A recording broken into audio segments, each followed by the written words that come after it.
Welcome back to Candace, everyone. My name is Ian Carroll, and welcome to the first episode where I'll be filling in for Candace while she spends time with baby Roman. Later on, we'll have updates on Candace and baby Roman and a crazy story of her hospital being evil. Also, Trump goes after Big Pharma, Diddy starts his trial and claims the freak-offs were all consensual, and the internet is losing its mind over Macron and his buddies allegedly getting caught with a baggie of coke. But first, a scandal that started at kids' birthday parties at urban air adventure parks is blowing up in a massive way. And one mom who spent the last 3 years fighting against a multi-billion-dollar private equity monster is about to topple the whole house of cards. All that and more right now on Candace.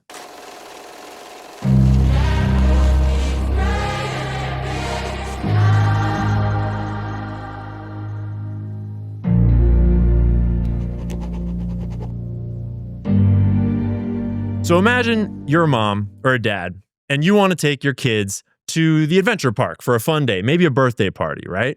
That's where today's story starts, with a young girl, 7 years old, being taken by her parents to Urban Air Adventure Park.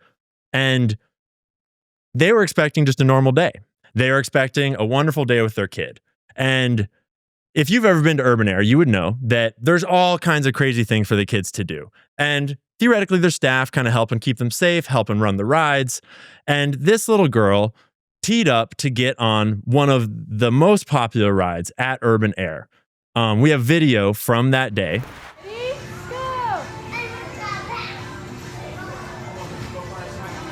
You got it.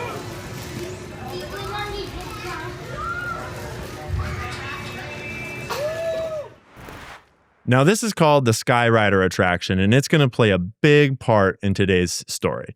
But I just wanted to jump in really quickly and give you a disclaimer that the next part of this clip is pretty traumatic, and it doesn't show anything extremely graphic, but if you're a parent or you have young kids, this is going to be very hard to watch and listen to because they were not expecting their day to go like this.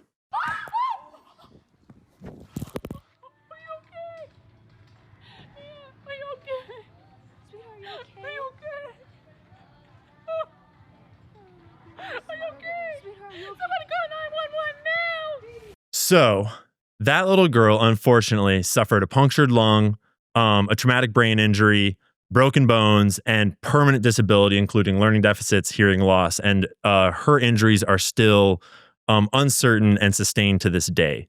They have been in secret arbitration up until right now.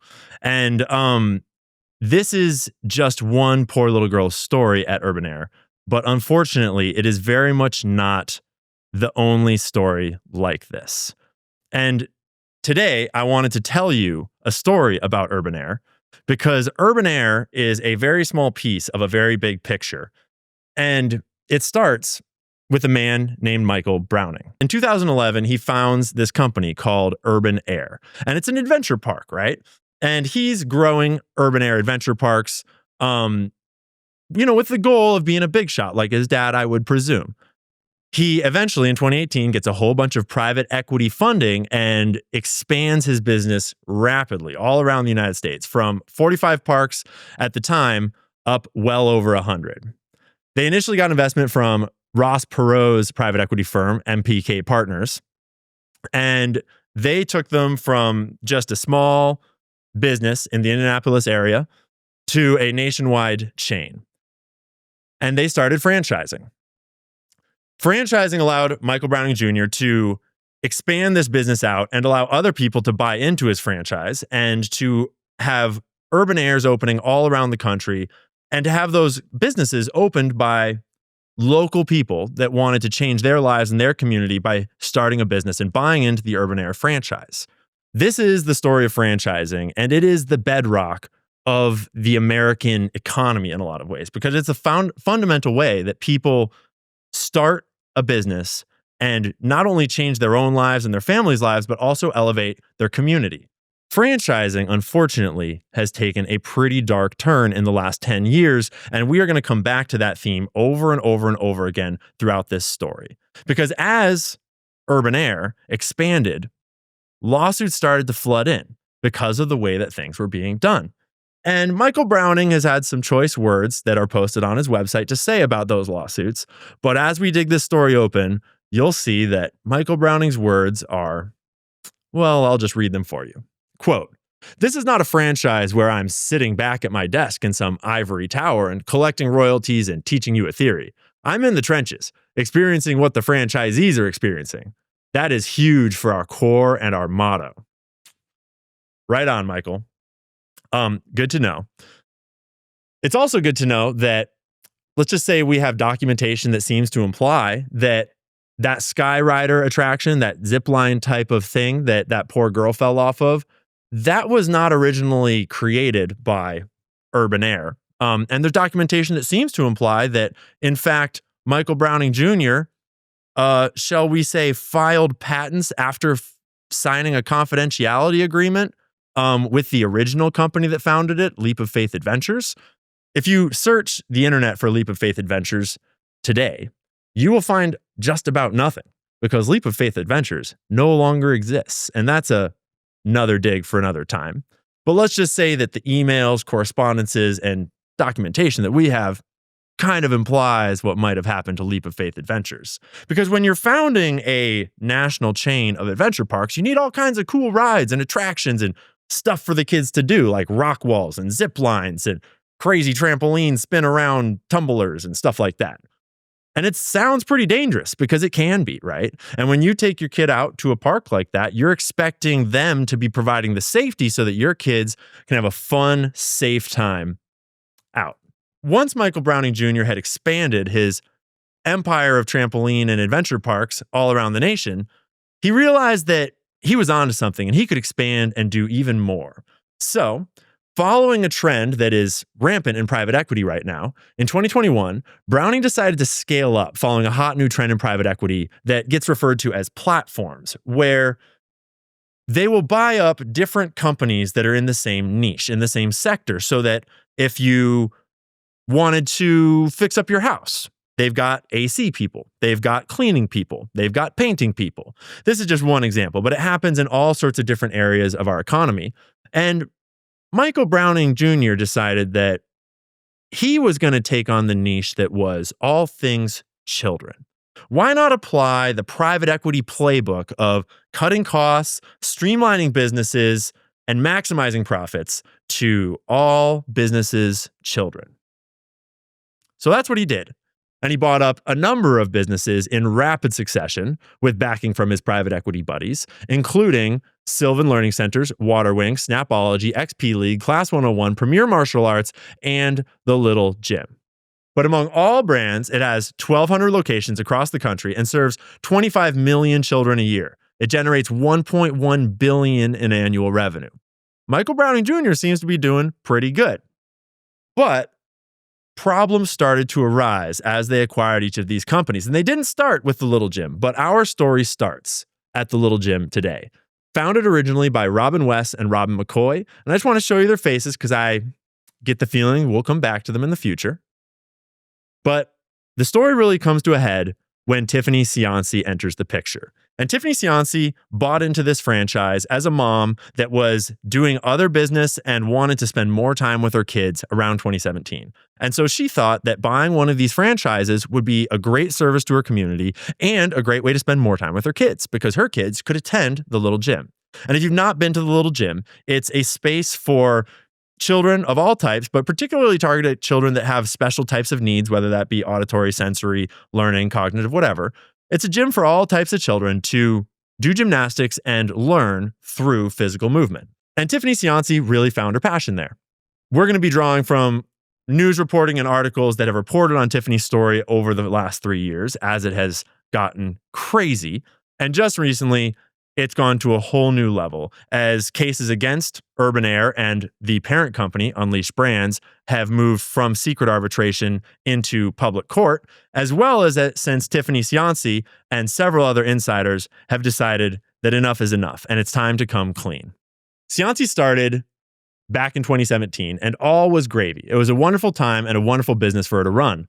And she was very successful at it.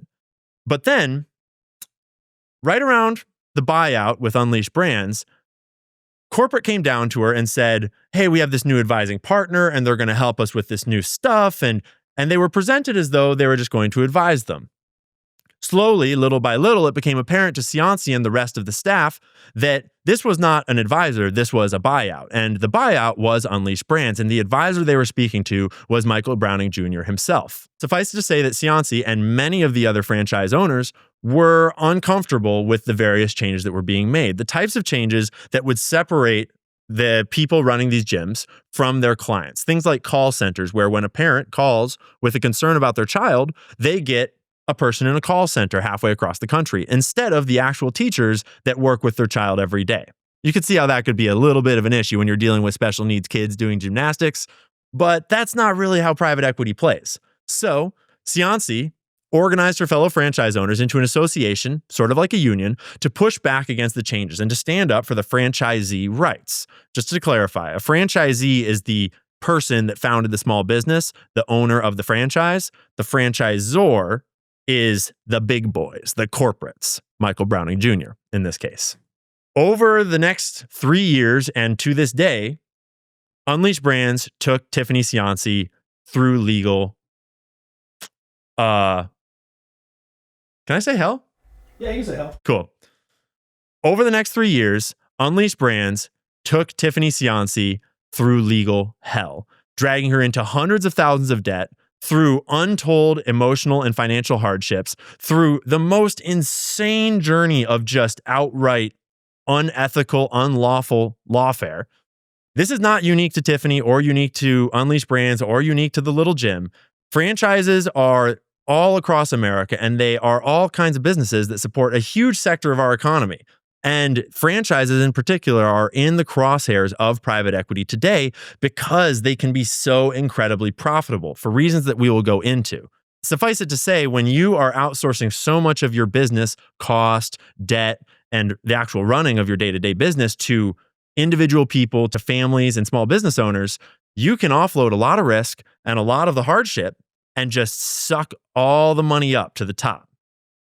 Tiffany has been in arbitration, which is a secret court system where all the rules work differently, all the judges work differently, everything is for profit, and everything is secret by definition. She's been in arbitration for the last 3 years, and we have now got information through her and others that there are many, many other people. We're talking hundreds of other people in arbitration just with Unleashed Brands, let alone with other private equity and other corporations around the world. The big picture problem with this whole story is not just that private equity is buying up and taking advantage of small businesses, not just that private equity is applying the private equity playbook to these businesses that are focused on kids, mind you, but that those practices that private equity uses are inherently counter to safety. Tiffany gave this quote to the New York Times. "That might be okay when you're cleaning a dryer vent, but it's not when you're throwing around a 4-month-old and you need them to be safe." Ms. Cianci said, "He was moving faster than we would need to get to know the business," referring to the changes happening at the Little Gym. And the key word there is safe. And as the clip that we opened this segment shows, safety is obviously not the first thing on the mind of Unleashed Brands and of Urban Air. But that is just one video, and there are many other videos from Urban Air. Again, we are going to blur out the most sensitive parts of these videos, but we just wanted to get you a sense of what you can find just on YouTube if you go searching for this type of stuff. Florida family is suing after their son fell from a zip line at an amusement park. A word of warning, the video may be disturbing to some viewers. Now you can see the 10-year-old come around the corner and then fall 20 feet from the zip line. The accident happened in September at Urban Air Trampoline and Adventure Park in Lakeland. An investigation by the Florida Department of Agriculture found the boy's harness was not properly secured at the time of the incident. Urban Air says the employees involved in the incident don't work there anymore and others have been retrained. So there's examples of kids falling, but there's also examples of adults and parents getting hurt. In the next video, a mom almost died in front of her own daughter at their birthday party. The video is shocking. Evan! A mom is hanging by her neck, helpless, as she finds herself trapped on an indoor zip line. Time is running out. She's in real danger of choking to death. It happened after she says the harness apparently came loose and slipped around her neck. It seemed as if they put the harness incorrectly. Instead of strapping it under my arms, it seemed as if they strapped it up here. She suffered rope burns and bruises around her neck. Evelyn Rapier is now suing the park, alleging negligence and improper maintenance of the ride. And so when things like this happen, the park gets sued, which is owned by a small business owner, but they're just trying to comply with corporate. Corporate, Unleashed Brands, pushes all responsibility down onto the park, and anything else that they can't wash away gets filed away into secret arbitration. And you agree to secret arbitration when you sign your kid in at the park, when you sign those waivers. Because if you didn't know, almost every waiver you sign these days, whether you're going to the rock climbing gym or you're signing up for some swimming lesson or you're just buying a washing machine, almost all of those waivers include what's called an arbitration agreement. And that is where you agree to waive your rights to court and instead agree to settle in arbitration, which is essentially secret court, where the judges are all for sale.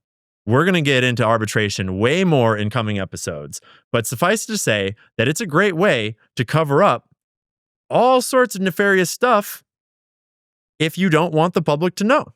You might have noticed too that the woman in that video made purposeful note that the harness didn't seem to be put on correctly. And that's because these rides are not staffed correctly because A, Urban Air hires children under the age of 18, 16 and 17-year-olds, and you would think that you'd need a couple of them to staff these rides, but there's documentation that seems to show that, quote, Michael discussed reducing the number of attendants from 2 to 1 on the Skyrider attraction, stating that eliminating an employee from an attraction can save a park $10,000 per year.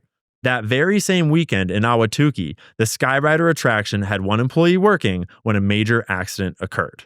In LOFA's opinion, this short-term cost-saving mentality is a major concern. You might notice LOFA is Leap of Faith Adventures. The company that I had mentioned had originally designed this ride. The company that I had mentioned, it appeared that maybe Unleashed Brands and Michael Browning Jr.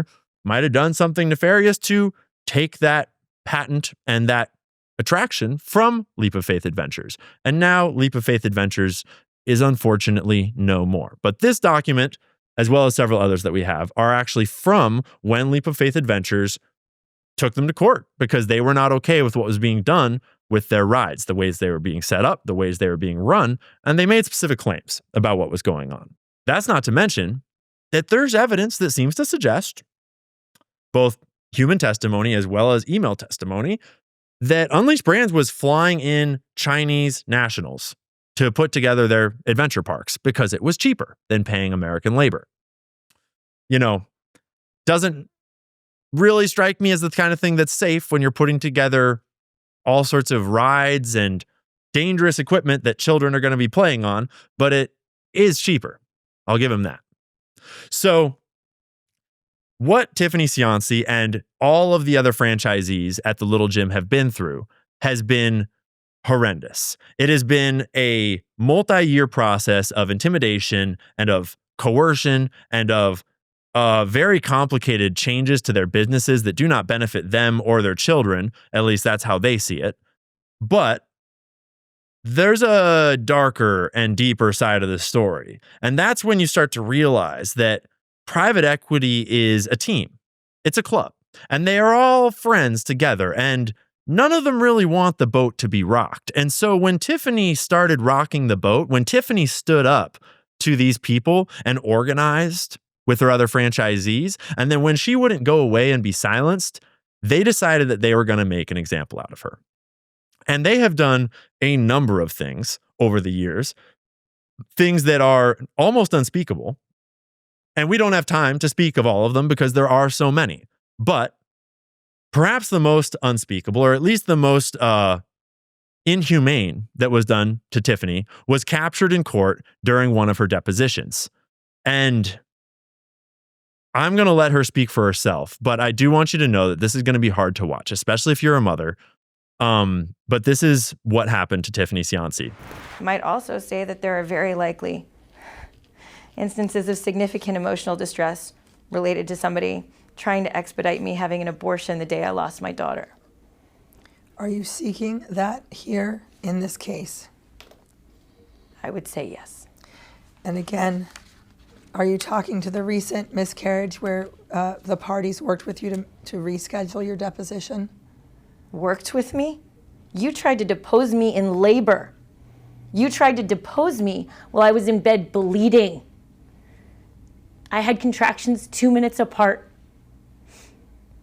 So no, I would not say you worked with me.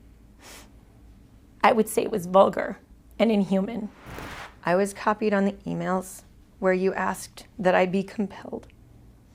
I was copied on the email where you asked that I make sure that I had the fastest abortion possible when my doctor's note said that I was Catholic and meeting with my priest to avoid it. I was certainly copied when you said, you, Miss Six Killer, said that you thought that me bleeding baseball-sized blood clots and having contractions 2 minutes apart wouldn't be too stressful for me in that state, and you thought I should be deposed for 18 hours. This is 2 weeks later, and I am still having contractions, and I am sitting here so that I don't have to see you again. So yes, I would say I was copied, and it was harmful. We would have moved the hearing date out further to further accommodate you. So I apologize. I apologize we didn't get no, that that's not opportunity. true. That is not true. When you found out I lost my baby, within 30 minutes of getting the note, 30 minutes of getting the note, you said you wanted me produced for deposition in labor, pre-surgery. I'm going to move to strike. And then you said that you wanted him to order me to have the fastest available procedure in the state of Maryland. And if you'd been in court, you would have been referred for disciplinary action, but we're in arbitration, so here we are. Ms. Cianci. And yes, it was a damage emotionally to me. And I'm pretty sure you're a mom, it would have been emotionally damaging to you. So that's where we wound up, all because Michael Browning Jr. wanted to be a big boy like his daddy and run a giant empire of children's focused franchises. And when those franchises spoke up and said that this is not how you run a toddler gym, this is not how you run a martial arts academy, they stomped down. The problem was they stomped down on the wrong woman. And Tiffany Cianci would not give up and would not die. And she is still fighting to this day. And by the way, those email chains that she mentioned, yeah, we got them. And they're all right there. And yes, they do clearly say exactly what Tiffany was alleging on that stand in that deposition. And a running theme throughout this whole thing will be that when you're in arbitration, let's just say there's not really consequences for lying as long as you're on the team of the big boys. There's not really consequences for your lawyers not following the law, for the judges not following the law, because it's all a system for profit and it's all being paid for. And one team has millions and millions and millions of dollars to throw at the lawsuit, and the other team is guaranteed to go hundreds of thousands of dollars into debt until they can't fight anymore and are forced to give up and give in. But Tiffany took to TikTok a few years ago, and I found her story way back then, early on, and she has been fighting ever since. And she's fought all alone for much of it. But eventually she grew a little bit of support and a little bit more and a little bit more, and she's won enough of her cases, including a defamation suit by now, that now there's all of this new documentation coming out. Almost everything that we've shown today has never been out before, and there is way more where that came from, and there are way more people involved in this thing ready to talk about it, because this goes not just all across Unleashed Brands and throughout many of their businesses, but this goes well beyond Unleashed Brands out into the entire private equity world. Because when you give billionaire businesses like these private equity monsters sort of a free rein to stomp all over the little guy, you better believe they're going to take that opportunity and run all the way to the bank with it. And they've been running to the bank with it for so long that, let's just say, the little guys have had enough. So that is where Tiffany stands today. She is currently in court, and there's a lot more to talk about as far as what's going on there. But we just heard, just recently, that one of these secret arbitrations, because all of these cases of children getting hurt, falling off of rides at the adventure park, as well as Tiffany's entire case in secret arbitration about her toddler gym. All of it's in secret. And so none of them could speak up until just recently.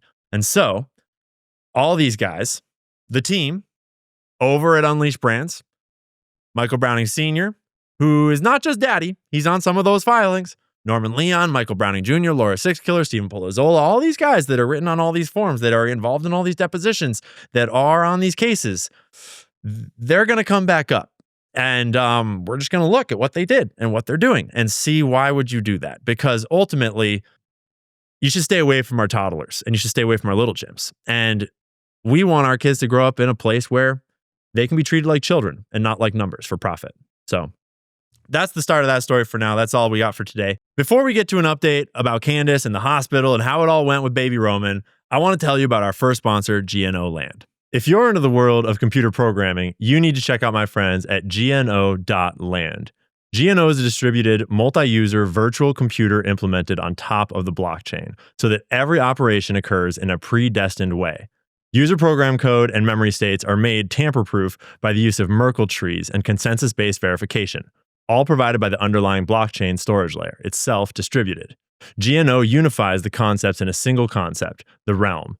Each realm is like an always active process running forever, for example, as a web server. In a regular system, a live process is defined by its PID, its memory, and the set of system resources it uses at a given time. Similarly, in a GNO, a realm is defined by its identity and its global memory state, which may contain, for example, the amount of coins it detains. The realm is decentralized and put back in control of the developer. The operating system itself becomes transparent. Realm processes are both resource users and providers, with full control and accountability. Learn more at GNO.LAND. That's GNO.LAND today. What if I told you that you could cut your cell phone bill in half and support a U.S. company who shares your values? Values like supporting our local veterans and creating American jobs. What if I told you that you don't have to sacrifice coverage because you'll be on America's most dependable 5G network? I'm talking about the only wireless company that Candace endorses, Pure Talk, a wireless company that is veteran-led and invests in a U.S. customer service team so that you have the best support possible. If you're with Verizon, AT&T, or T-Mobile, join the hundreds of thousands who have successfully cut their cell phone bill in half. That's right. The average family saves over $1,000 a year when they switch to Pure Talk. Switch in as little as 10 minutes when you go to puretalk.com/Owens, with plans starting at just $25 a month. What are you waiting for? Go to puretalk.com/Owens and make the switch to Pure Talk, wireless by Americans for Americans. So, a brief update from the hospital. Candace gave birth to a beautiful, healthy baby boy, Roman. Could not be happier for her. We're all feeling so good. She is doing well. I just talked to her earlier. Baby Roman is doing great. And they are back from the hospital. But there was a funny incident after the hospital because Candace, naturally, after she had a healthy baby and she was feeling great, she left before the recommended 48-hour holding time. Not sure why they need you to stay there for 48 hours and take all their little medicines and get all their ointments that they prescribe. Obviously, she did not give baby Roman all these, shots like hepatitis B, vitamin K, azithromycin, all these things. Department of Child Services shows up at her house doing a more or less a wellness visit, asking her all sorts of questions. Why did you leave the hospital early? And she wanted to clarify when she was communicating the story to us that the person that visited was perfectly nice and just doing their job, but they were doing the job of going out and more or less pressuring mothers into, you should have gotten these things and why are you leaving? And it just is a part of this whole pharmaceutical medical complex cartel of pressuring people into getting the drugs, getting the shots, getting the vaccines. And Candace, obviously being based, was like, no thanks, bye, I'm doing great, go away. So Candace will be back at some point to give us updates, to tell us how she's doing. She'll jump into the show from time to time while she's on leave, but she's doing awesome. And she says hi to all of you. So next, on to the Diddy trial. Yesterday, the Diddy trial got underway to a slightly late start. The jury got sworn in, opening statements were read. Funny anecdote where the prosecution struck 7 black jurors, and the defense was trying to call them racist, and it became this whole thing. Ultimately, the judge sustained their motion to strike those jurors. I'm not trying to make a comment on that. I just thought it was funny the way that it got reported on. But then it turned out that victim 3, unknown, we don't know who it is, but victim 3 apparently is missing. just a few weeks ago, victim 3 came forward, or didn't come forward, but said that they were willing to testify in the trial. And though we don't know who it is, it obviously was important to the case because they were going to put victim 3 on the stand. And then just before this all came together and before Diddy took the stand, victim 3 apparently was out of communication and we do not know where they are. My thought immediately went to the girl Allie that is sharing all the salacious stuff. I went and looked her up and she's still posting on TikTok as not her. So I don't know what to make of it. I don't know who victim 3 is. I'm sure we can all come up with some crazy conspiracy theories about what's going on there. Diddy's side is hoping for a mistrial just because they don't have one of their witnesses. That is extremely unlikely, but it is possibly going to cause some delays and it might actually impact the ability to prosecute Diddy. I presume that Diddy is pulling out all the stops, as we've heard reportings of private investigators looking into people and people being pressured or influenced by his family members and just all sorts of shady. And it's Diddy, so what did you expect? It's also worth noting that Maureen Comey, the daughter of James Comey, is on the prosecution team. She also recently served as the lead prosecutor for Ghislaine Maxwell. So it's just a funny small club of people up here. And ultimately, that's what I really want to talk about here, is that as you might expect, nothing really seems like it's going to come out of this. And that's because this is not the case that we were all hoping for them to try. We got on this case. I mean, if you've been really following it since Cassie and before, yeah, there's a lot going on here. But when the Lil Rod lawsuit dropped and most of us kind of caught wind of Diddy and what was going on, the case was that Lil Rod's lawsuit seemed to imply and allege that this was a sexual blackmail operation and that all of Diddy's homes were wired up with secret cameras recording everything that happened, and that Lucian Grange and Universal Music Group were named in that lawsuit originally, except then they mysteriously disappeared off the lawsuit. No answers as to why. That was the lawyer for Lil Rod that took them off, saying that there was no evidence that they were involved. I'm sure that it was just a big mistake that they got named in the first place, despite the fact that in the evidence, in the testimony, or in the allegations in it, like documented, it clearly says that Lucian Grange was at the parties, that Lucian Grange had every reason to know what was happening at the parties, that he had private visits with Diddy in the evenings at his home where they disappear into his room for extended periods of time.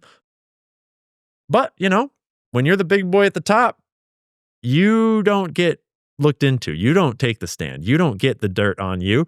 And when I was talking to the team earlier, they made me aware that I did not even know that there's a whole backstory on Lucian Grange and his big daddy. And oh boy, is that another dig for another day.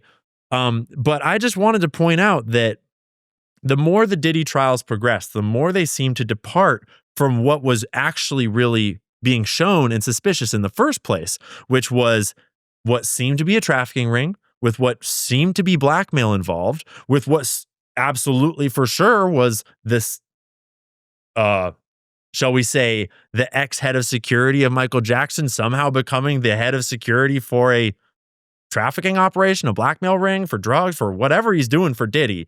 Everything about this operation stank. Not to mention the property he had on the border of Mexico. So I'm not too optimistic about what's going to come out of the Diddy trial itself, but I am hoping that we'll at least see some dirt thrown on some other celebrities, some cracks open up in other parts of the industry that hopefully will, let's just say, tip over a few dominoes, because there's a lot of dominoes ready to fall. And it's worth noting, too, that it's not just the Lil Rod lawsuit that has made these allegations. These allegations are widespread in the industry, both from people that have worked alongside Diddy in the music world, as well as from bodyguards like Gene Deal. Most of those girls, especially if they like mixed drinks, you understand, they see the bottles when they open them, and they trying to keep their eyes on, because they don't want to get no kind of drugs put in their system. But what they don't understand is in the orange juice and it's in the cranberry juice. They done put the pills and the stuff in there, the roofies, the ecstasy, the ease, all whatever they put it in the juice. Yeah, but they don't put it in the baby oil. Don't you worry about it. So that's the Diddy story for now. You're going to think I'm describing weight loss injections, but I'm not. These remarkable weight loss testimonials came from a doctor formulated weight loss supplement called Lean. Patty S. said, I've finally found a weight loss product that works. I wanted to lose 20 pounds and Lean really curbs my appetite. Lori M. wrote, I've struggled to get weight off and Lean has been lifesaver. I've been losing a couple pounds a week or more. And Kelly F. said, amazing. I immediately noticed an energy boost and a healthy weight loss and weight. I would promote this product to anyone. Lean was created by a doctor and university researcher to target the goals of GLP-1s, but without the injections. The studied ingredients in Lean have been shown to lower blood sugar, radically reduce appetite, and burn fat by converting it into energy. If you're struggling to lose weight and a healthy diet and exercise isn't enough, Lean is for you. Get started with 20% off. Just use code Candace20 at takelean.com. That's code Candace20 at takelean.com. Again, takelean.com. Results vary. These statements have not been evaluated by the FDA and is not intended to diagnose, treat, cure, or prevent any disease and is not a substitute for care from a healthcare provider. Donald Trump is coming out hot after Big Pharma. And he's, had some rhetoric and he's had some stuff to say about pricing for a while, but he just recently dropped a new executive order that, as far as I can tell, is like a silver bullet against Big Pharma that is going to take away a huge amount of their revenue stream, as well as kneecap an entire shadow industry that is the PBMs that just siphons money out from in between as a middleman in the pharma world. It is now on the White House website officially, today's executive order. And if you read in Section 5, it details specifically what it calls most favored nation price targets. And this is something that Trump has referenced before, but it has never really he never was able to get it through. And there you can see at the bottom of the first paragraph, communicate most favored nation price targets to pharmaceutical manufacturers to bring prices for American patients in line with comparably developed nations. Now, when Trump put out a Truth Social post about this just the other day, he said, we're going to bring the prices down to the lowest of any nation there is, meaning that if in Zimbabwe they're paying $1 per pill, then in America we pay only $1 per pill, whatever the lowest price around the world is. That language has been modified a little bit so that in the actual executive order, now Americans are mandated apparently we get to pay whatever the lowest price of any other developed nation, which is awesome because right now we're getting grifted so hard. Right now, Americans are paying more than just about any other nation in the world, often by multiples of 2, 5, or even 10x what other countries are paying for the exact same products. Also, in Section 4, he seems to enable direct-to-consumer sales from the pharmaceutical manufacturers at the most favored nation price, which is really interesting because, I mean, let's just say I've never been there. I'm no pharmaceutical expert. But from what I'm reading there, that seems to be very much a death blow to a vast portion of pharma's profits. And I mean, I don't know what to make of that other than extreme optimism, because that's not all. He also is going after the PBMs, the pharmacy benefit managers. He ordered RFK to facilitate programs for pharma manufacturers to sell direct to consumers at the best nation price. If you're not familiar, these PBMs, pharmacy benefit managers, they're companies that manage prescription drug benefits and health insurers and employers, and they just kind of like middleman in between the whole system. And they just take a huge cut out from the middle, like an insanely huge cut. PBMs are over $1 trillion a year in combined revenue, according to an FTC report, I think from last year, maybe from 2023. So, I mean, a lot's going on here. And I'm sure that a lot of people far smarter than me will have all kinds of takes, but I'd be surprised if anyone has any take that is not positive because, I mean, we all love Big Pharma, right? So anyways, speaking of drugs, again, a couple of the big boys got caught allegedly with a little baggie of drugs. But is that really the story that's going on here? I'm sure you've seen by now. If you have an X account, you've definitely seen. And if you don't have an X account, you've still probably seen Macron just squirreling away the little bag of whiteness on his table and all that stuff that's been taken over the internet, and everyone's making funny memes and AI videos of them dancing and whatever else. And yeah, he grabs this little bag and sleuths it away, but like, let's just pump the brakes for a second here, guys. It might be a tissue. Like, it really might be a tissue. And like maybe it's a bag of drugs, like a really big bag of drugs, like just so like that's a lot of drugs. And just on the like maybe, but regardless, even if it's a bag of drugs or it's a tissue, you can argue about that all day long. And yeah, it's a funny scandal, whatever. But that's Emmanuel Macron. And if you don't recall, he's married to a dude. And in case you're not up to date on the story and all the other implications of that story, there's a whole series that Candace Owens made on this very YouTube channel that you could watch yourself, and you might learn all about how Emmanuel Macron married his much, much, much older teacher that was not always a woman and might have even possibly one day been in his very same family. That seems a lot more scandalous than world leaders doing cocaine, which I'm sure they probably all do. And they might even all do right before the media comes into their room to do interviews with them. We've all seen the images or the videos of Zelensky and Ardern just going all sniffly.